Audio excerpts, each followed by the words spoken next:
자, 오늘은 아주 간단하게나마 이 교회의 역사, 그리고 성경의 역사에 대해서 좀 살펴보겠습니다. 자, 일단 예수님께서 마태복음 16장 18절에서 내가 내 교회를 세우리라 라고 미래형으로 이제 말씀하셨죠. 자, 그 일이 이제 언제 이루어지냐. 자, 예수님께서 십자가에 달려 죽으시고 부활하시고 이제 승천하신 후에 성령님께서 예수님의 약속대로 이제 강림을 하셨습니다. 그 성령 강림 오순절, 그때가 약 이제 AD 30년경쯤 되는 겁니다. 성령 강림에 의해서 이제 교회가 시작됐다고 이제 보는 거죠. 자, 이때 당시 초대교회가 이제 태동을 했을 때 이 특징이 있었습니다. 우리가 사도행전 말씀을 보고 또 신약 성경의 말씀들을 보면 이 초대교회의 특징을 이제 세 가지로 우리가 정리할 수 있는데, 자, 첫 번째로 초대교회는 자유교회였습니다. 그리고 독립교회였고 지역교회의 특징을 갖고 있었습니다. 그러니까 어떤 국가나 단체나 조직이나 혹은 어떤 교단에 종속되어 있는 것이 아니라 자유롭게 독립적인 지역교회가 바로 초대교회의 모습이었다는 거죠. 자, 근데 여기서 이제 시대적인 배경이 중요한데, 이때 당시는 이제 로마 제국이 패권을 쥐고 있었습니다. 그래서 이 초대교회도 어떻게 보면 로마의 그런 치하 속에 이제 있었죠. 이제 치하에 있었죠. 이제 그랬을 때, 그럼에도 불구하고 이제 이 그리스도인들, 초대교회 성도들은 이제 선한 어떤 시민으로서 국가의 법에 순응하는 삶을 살았습니다. 그러다가 로마 황제 이제 카이사르가 자기 자신을 주 하나님이라고 선언을 해버립니다. 그래서 이 로마의 통치를 받는 모든 사람들에게 황제 숭배를 요구하기 이제 시작하죠. 거기서 이제 우리 초대교회 성도들이 그 황제 숭배를 거부한 겁니다. 왜냐면 그거는 엄연히 우상 숭배니까요. 자, 그러자 이제 로마 정권에 의한 굉장히 극심한 박해와 핍박이 시작되었습니다. 이제 황제 숭배를 거부하니까 어마어마한 핍박이 이제 있게 된 거죠. 자, 그럼에도 불구하고 그런 이제 핍박으로 인해서 예루살렘 교회가 이제 전 세계로 또 전 지역으로 흩어지게 되고, 그러면서 또 복음이 더 많이 전파되게 되는 일들이 있고, 계속해서 이 그리스도인들을 죽이고 핍박하고 박해하고 학대함에도 불구하고 그 세력이 점점 줄어드는 것이 아니라 오히려 더 부흥되는 일이 생기는 거예요. 그러자 이제 로마 이 정권이 전략을 바꾸죠. 그래서 AD 313년에 여러분 잘 아시는 콘스탄틴 황제가 밀라노 칙령을 내립니다.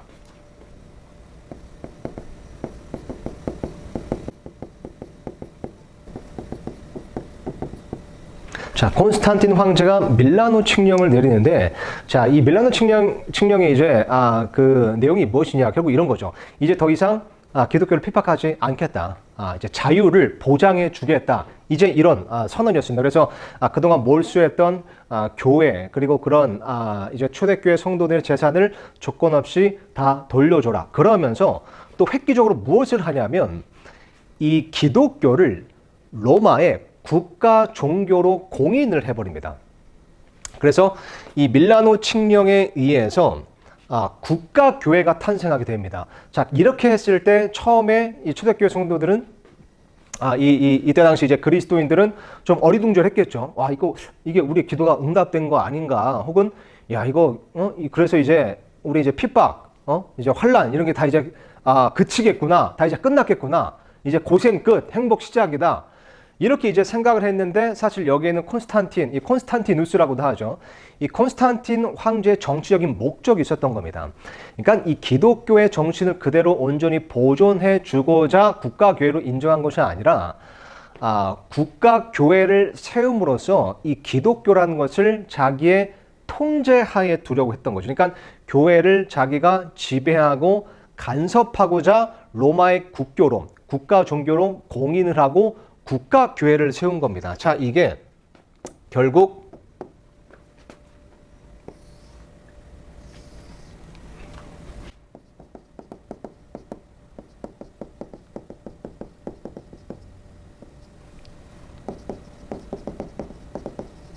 로마 카톨릭 교회 국가교회가 여기서 탄생을 한 겁니다.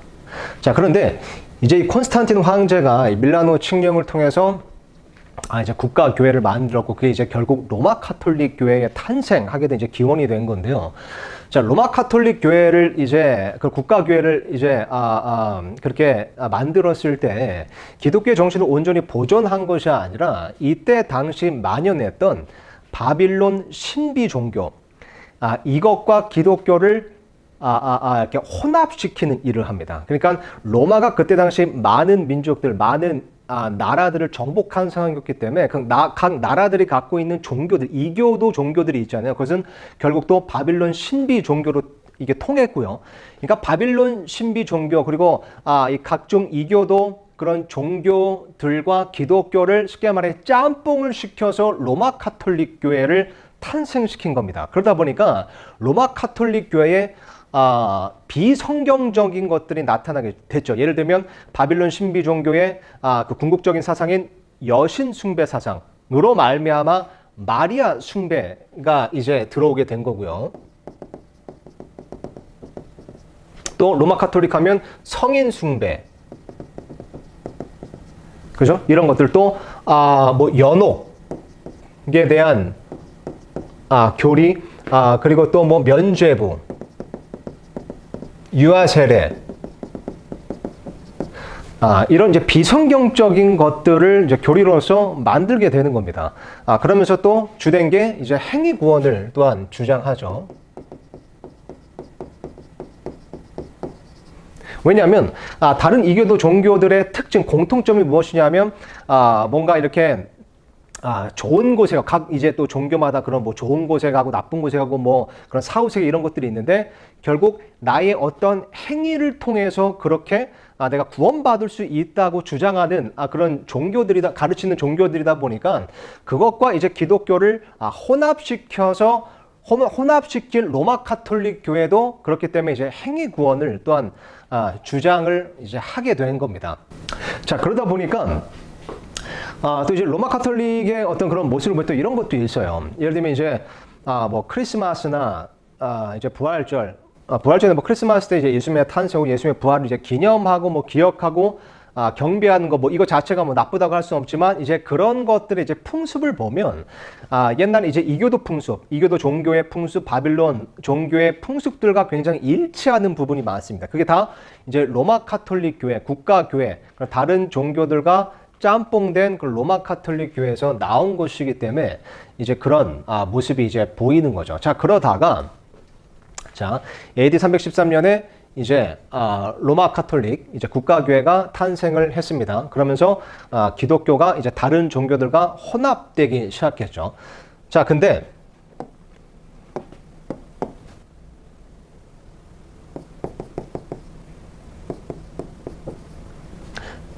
AD 1517년, 이 날짜 익숙하시죠? 마틴 루터라는 사람이 이제 로마 카톨릭 교회 어떻게 보면 이제 사제였는데, 그 사람이 이제 성경을 읽다가 하박국에 나오는 2장 4절에 오직 의인은 자기 믿음으로 살리라. 이게 성경에서 또 신약성경에도 세 번이 인용되었죠. 로마서에 한 번, 갈라디아서에 한 번, 히브리서에 한 번. 그러니까 의인은 믿음으로 살리라. 이 말씀을 가지고 로마 카톨릭 교회는 너무 비성경적이다. 특히 구원에 있어서 너무 비성경적이다라는 깨달음을 얻고 어떻게 하죠?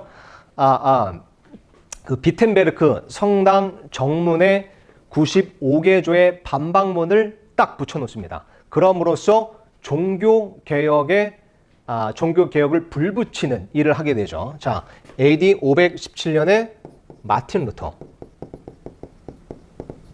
의해서 종교개혁이 일어납니다. 자, 종교개혁.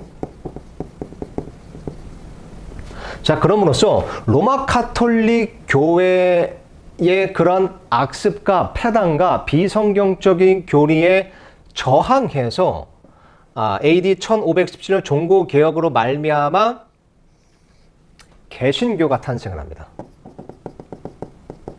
프로테스탄트라고도 하죠. 자, 그래서 이 개신교 종교개혁을 이끌었던 이제 루터의 이제 루터교가 이제 탄생을 하게 되는 거고요. 또 존 웨슬리의 감리교, 칼빈의 장로교. 자, 장로교 등의 이제 개신교가 이제 탄생을 하게 된 겁니다. 1517년 종교 개혁에 이제 의해서요.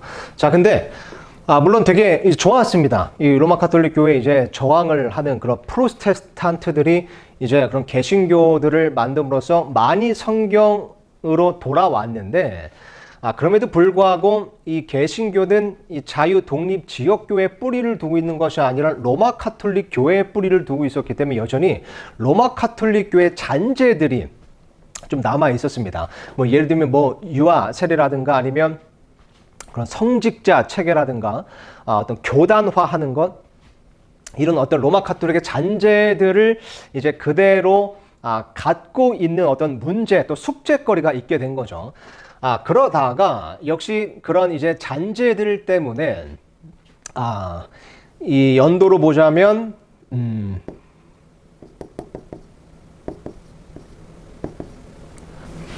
AD 1962년인가 그럴 겁니다.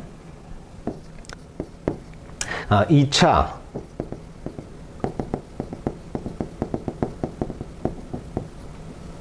바티칸 공회가 있었습니다. 자, 이때 이제 그 로마 가톨릭 교회와 이제 개신교가 우리 다시 이렇게 손을 잡자라고 하는 움직임이 생기면서 어떤 통합의 그런 어젠다가 생겨버립니다. 그래서 이것이 이제 계속해서 지금까지 이어져 오는 건데, 오늘날로 보자면 이게 WCC, WEA, NCCK, 이런 어떤 종교 통합의 어젠다를 갖고 있는 어떤 단체들을 또한 만들게 되죠. 그리고 이런 종교 통합의 길을 가는 이유는 그리고 그 어젠다의 이제 배후에는 이제 사탈이 있는 겁니다. 왜냐하면 요한계시록 17장에 보면 그 짐승 위에 탄 음녀가 나오죠.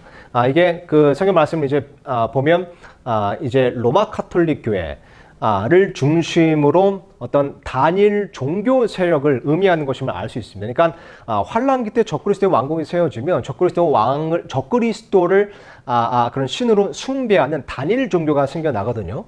그것이 이제 계시록 17장에 나오는 짐승 위에 탄 음녀 혹은 신비 바빌론이라고 하는 그런 단일 종교입니다. 그것을 위해서 로마 가톨릭 교회가 지금도 종교 통합을 주도하고 있고, 거기에 안타깝게도 이 개신교, 한때는 정말 이 종교개혁이 중요했습니다. 되게 하나님의 어떤 그런 역사하심과 섭리와 뜻 안에서 굉장히 좋은 일이었죠. 은혜로운 일이었음에도 불구하고 로마 가톨릭의 어떻게 보면 이제 잔재 때문에 이들이 계속해서 이어가면서 역사가 흐르고 시간이 흐르고 그러면서 결국 다시 로마 가톨릭 교회로 돌아가고 손을 잡고 그들과 타협하는 그런 일, 종교 통합의 일이 지금까지 계속 이어오게 되는 겁니다. 심지어 루터, 어떤 개혁에 불을 지폈던 루터가 창시한 루터 교회 같은 경우는요, 1998년도에 우리는 로마 가톨릭 교회로 다시 돌아가겠다고 공식적으로 선언을 해버립니다. 그런 쉽게 말해 배도의 물결이 계속해서 이제 흐르고 있는 겁니다. 물론, 죄송합니다. 물론 우리나라에도 뭐 장로교도 있고 감리교도 이제 있지만 모든 교회들이 다 이제 배도의 길을 걷고 있다고 볼 수 없습니다. 근데 역시 그런 로마 가톨릭의 잔재로서 어떤 교단을 가지고 있다 보니까 그런 큰 교단이 이런 움직임, 어젠다를 향해서 움직여버리면 거기에 소속된 교회들도 안타깝지만 유감스럽지만 거기에 이제 스며들게 되는 거죠. 그래서 이제 AD 313년에 밀라노 칙령에 의해서 로마 가톨릭 교회가 탄생을 했고, AD 1517년도에 종교 개혁을 통해서 개신교가 이제 탄생을 하게 된 겁니다. 그래서 이런 말 들어보셨을 겁니다. 기독교의 뿌리는 천주교 아니냐? 결국 기독교도 천주교에서 나온 거 아니냐? 이것은 잘못된 말입니다. 개신교가 로마 가톨릭 교회의 천주교의 뿌리고 개신교가 천주교에서 나온 것은 어떤 면에서 맞는 말입니다. 근데 기독교는 로마 가톨릭 교회와 상관이 없습니다. 기독교는 예수 그리스도로부터 계속해서 이어져 온 것이고요. 거기에 이제 뿌리를 두고 있는 거죠. 그래서 여기서 이제 중요한 게 뭐냐면, 자, AD 313년에 이제 국가교회가 탄생하고 로마 카톨릭 교회가 이제 탄생을 했지만 그럼에도 불구하고 자, 색깔을 바꾸겠습니다. 이 자유 독립 지역 교회, 이 초대교회 정신을 계속해서 유지하는 사람들이 있었습니다. 이런 어떤 세상의 정세에 흔들리지 않고 휩쓸리지 않고 이 초대교회 정신을 계속해서 이어오는 사람들이 있었다는 거죠. 이 사람들이 예를 들면 이게 각 시대마다 다른 이름으로 좀 불렸어요. 예를 들면 주후 뭐 2세기 때는 이 사람들이 몬타니스트, 예, 맞을 겁니다. 몬타니스트라고 이제 불렸고요. 주 3세기에는 이게 다른 지역에서 또 노바티안 이렇게 이제 불렸을 겁니다. 그리고 또 4세기 때는 도나티스트 이렇게 불렸었고요. 제가 이걸 정확히 지금 이거 철자를 기억하는지 모르겠어요. 근데 도나티스트 이렇게 이제 불렸었고 7세기 때는 폴리시안, 뭐 12세기 때는 유명한 왈덴시안. 그러면서 이런 사람들이 또 뭐 아나베프티스트 들어보셨죠? 제친레파라고도 이제 부릅니다. 그리고 이제 이런 사람들이 또 이제 17세기 그리고 18세기에 그 이제 미국과 영국에서 베프티스트라고 이제 불리게 된 겁니다. 베프티스트, 침례교도들이죠. 그래서 이런 이제 아예 초대교회 때부터 이런 어떤 정세와 움직임이 대대적으로 있었음에도 불구하고 자유독립지역교회 그 초대교회 정신을 그대로 지킨 사람들이 시대별로 있었던 겁니다. 이 사람들은 로마 카톨릭교회 어마어마한 박해를 받았습니다. 엄청난 고문을 당하고 또 화형을 당하고 수장을 당하고 그래서 처형을 당하고 그래서 많이 순교한 사람들이죠. 그럼에도 불구하고 소수였지만 이 사람들이 계속해서 이 초대교회 정신을 이어왔고 이어온 사람들이 있었던 겁니다. 사람들이 주위에서 뭐 그 사람들은 또 침례를 받는다고 해서 뭐 제침례파다라고 별명을 붙여준 거죠. 침례교라는 것도 베프티스트라는 것도 다른 사람들이 어떤 창시자 어떤 사람이 야 우리는 이제 베프티스트라고 어떤 교파를 창시한 것이 아니라 그냥 사람들이 저 사람들은 성경대로 한다고 해서 침례받는 사람들이야 유아 세례를 거부하고 그래서 이제 붙여진 별명 같은 거예요. 침례교 베프티스트가. 자, 그래서 이제 이런 사람들이 이제 있었다. 그렇기 때문에 기독교라는 것은 예수 그리스도를 의 뿌리를 두고 있고 거기서부터 계속 이어온 이제 정신이 기독교 정신이 계속 있었던 거고요. 그러면 로마 카톨릭교에서 나온 게 전혀 아닌 겁니다. 오히려 이제 개신교는 로마 카톨릭교에서 나온 것은 맞죠. 엄밀히 말하자면. 그래서 이제 이런 사람들이 그런 어마어마한 박해를 받고 또 로마 카톨릭 교회에서 이런 이제 사람들을 이단으로 규정해 버렸습니다. 이 시대에 로마 카톨릭 교회가 이단으로 규정해 버린다? 그러면 그냥 죽는 겁니다. 그러니까 바로 순교를 당하는 거예요. 그럼에도 불구하고 그 정신을 기독교 정신을 지켜온 이제 사람들이 있었다. 자, 근데 여기서 성경의 역사를 잠깐 좀 짚고 넘어갈게요. 사실 성경의 역사만 하더라도 굉장히 이제 설명이 할 것이 이제 많은데 좀 간단하게만 이제 좀 짚고 넘어가자면, 자, 1517년 종교개혁이 있었죠. 그 전해, 그러니까 1년 전에, 그러니까 1516년에 자, 어떤 일이 있게 되냐면요. 그때 당시 최고의 지성인이라고 할 수 있는 에라스무스 들어보셨죠? 에라스무스가 어떤 일을 하게 되냐면요. 헬라어 신약 성경을 편집하게 됩니다. 그러니까 그리스어 신약 성경을 편집하게 되는데 그것을 공인 본문이라고 불렀습니다. TR이라고도 하죠. 자, 이게 뭐냐면, 자, 보세요.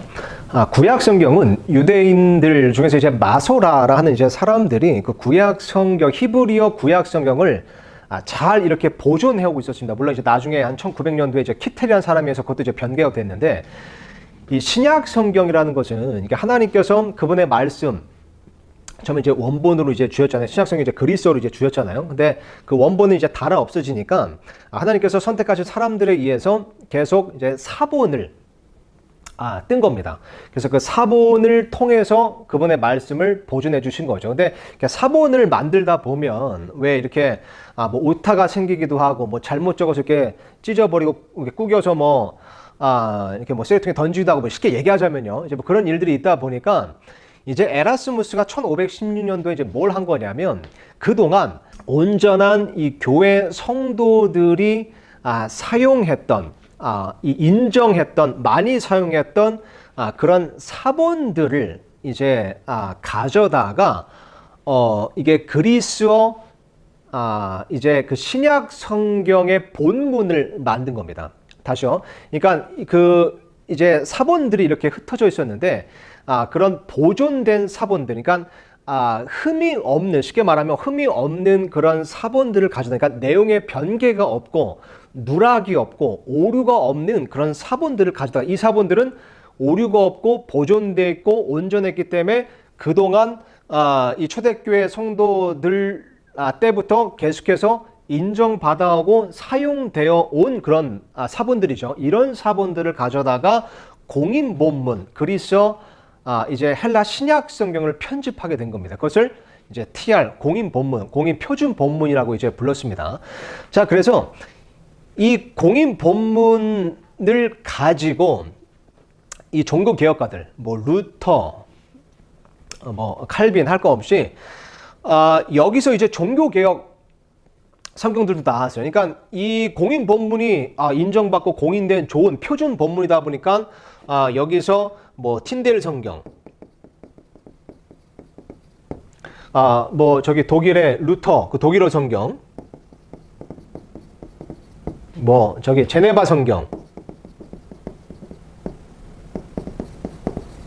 그러니까 종교개혁 성경들, 이 좋은 성경들은 다 공인 본문을 가지고 번역한 성경들이 된 겁니다. 자, 그러다가 자 1516년, 1517년, 자 1611년도에 이때 또 영국이 이제 패권 국가였잖아요. 근데 영국의 이제 킹 제임스 왕이 이런 성경들을 토대로, 그리고 그리스 저기 이제 공인 본문을 가지고 이제 헬라어 그리스어 이제 신약 성경 이 공인 표준 본문을 가지고 또 특히 이제 틴델 성경을 기초로 해서 영어 성경을 이제 또 편집하게 됩니다. 그러니까 이때 당시 정말 가장 뛰어난 히브리어 전문가들, 그리스어 전문가들을 다 모아다가 구약 성경은 마소라 본문에서, 그리고 신약 성경은 공인 본문에서 번역을 해서 영어 성경을 편집하게 되죠.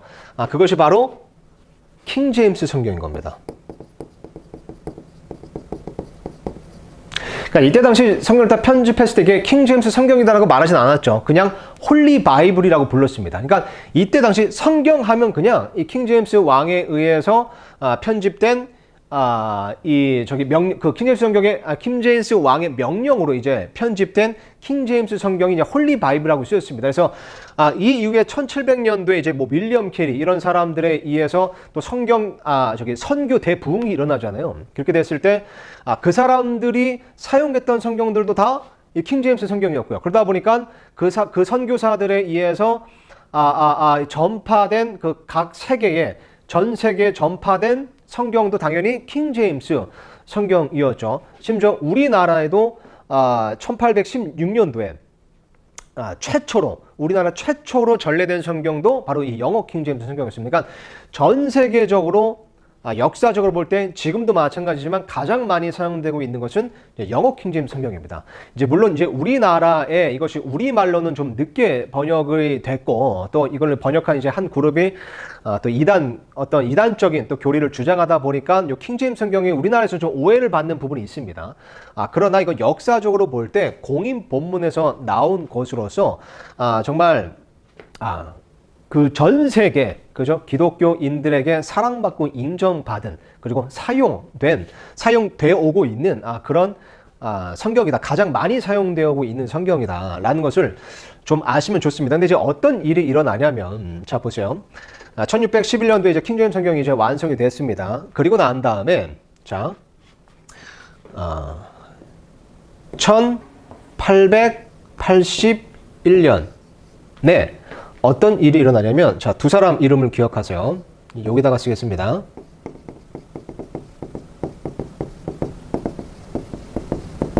자, 웨스트코트와 호르트라는 두 사람이 등장하는데, 이 사람들은 영국 성공회, 이제 서석이었습니다. 근데 이 사람들이 이제 어떤 것을 하냐면요. 굉장히 이제 로마 카톨릭 사상에 심취했던 사람들이었거든요. 이 에라스무스의 공인 본문에 대해서 비평을 하기 시작한 겁니다. 그러니까 소위 성경 개전위원회를 이렇게 이끌면서 비평 본문이라는 걸 하죠. 본문 비평이라는 것을 합니다. 그러면서 이 공인 본문을 가져다가 자기들 마음대로 물론 이제 뭐를 토대로 이제 고치긴 했는데, 그게 이제 뭐냐면 또 요거 얘기하자면 또 이제 길어지긴 하는데, 이제 뭐 바티칸 사본, 시내 사본 이런 것들은 이제 인정받지 못한, 특히 이제 시내 사본 같은 경우는 시내산에 있는 어떤 수도원 쓰레기통에서 발견된 거예요.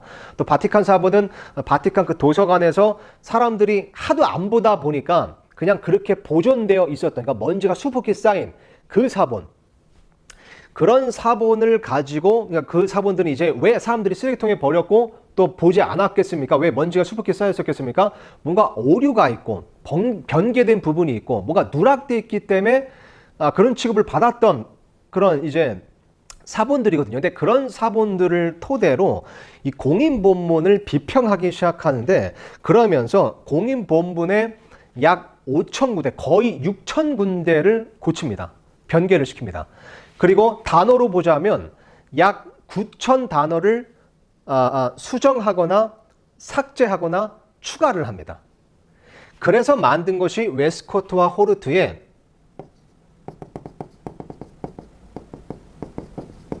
수정 본문이라는 거예요. 수정 본문. 자, 근데 문제는 뭐냐면 이 두 사람이 어떤 사람이었는지가 중요합니다. 이 공인 본문을 고친, 수정한 이 두 사람 어떤 사람들이었냐면요.